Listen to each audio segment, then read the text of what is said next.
এটা মাননীয় প্রধানমন্ত্রী জানেন। 90 দিনে 3 মাস তো কম করে জাতির কাছে পরিষ্কার করা যায়, তা তো আমরা বলছি শতভাগ সংকট সমাধান করে দেন 90 দিনে।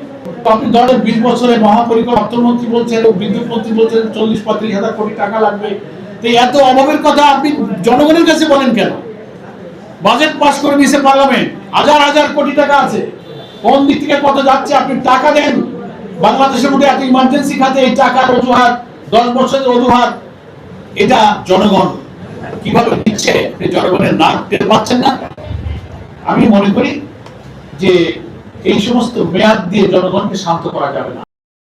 দূর করার জন্য অনেক পদক্ষেপ নিতে পারে, চুরি বন্ধ করতে পারে, বুঝুরের বিল বন্ধ করতে পারে, এই যে বিদ্যুৎ কেন্দ্রগুলোতে যে capacity charge, rental power plant সহ হাজার হাজার কোটি টাকা রন্ধে রন্ধে হয়েছে, এই জায়গাগুলো বন্ধ করুন।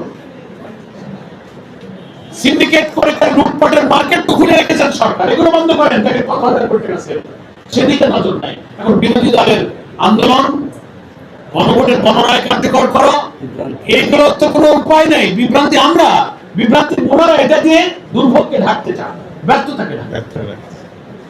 ফার্স্ট প্রশ্ন তুমি কি বলছিলে মাঝার, তোমার পরে হচ্ছে যে এই আপনারা তো বিভ্রান্তের কথা বলেন, আরেকটা হচ্ছে যে 6 মাসের যেটা 2 বছরের আগে যেটা বলতে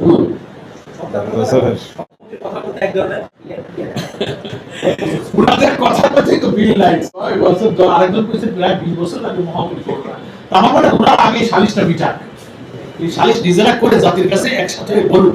আমরা যেমন আমাদের পার্লামেন্টারি পার্টি এবং জামাত ইসলামী একটা কম্বাইন্ড প্ল্যান আপনাদের কাছে পেশ করছে, ওনাদের সক্ষমতা থাকলে এভাবে জাতির কাছে বলুন না আমাদের এই নানান ইস্যুতে কেউ কয় 10, কেউ কয় 2, কেউ কয় 20, কেউ কয় টাকা নেই। একটা কথা আসে জাতির কাছে বলেন, জাতি মায়েরা সকালে রান্না করতে চায়, কারখানার চাকা চালাতে চায়, হাসপাতালের সেবা চায়, উৎপাদন চায়, রপ্তানি চায়, এগুলো চায়।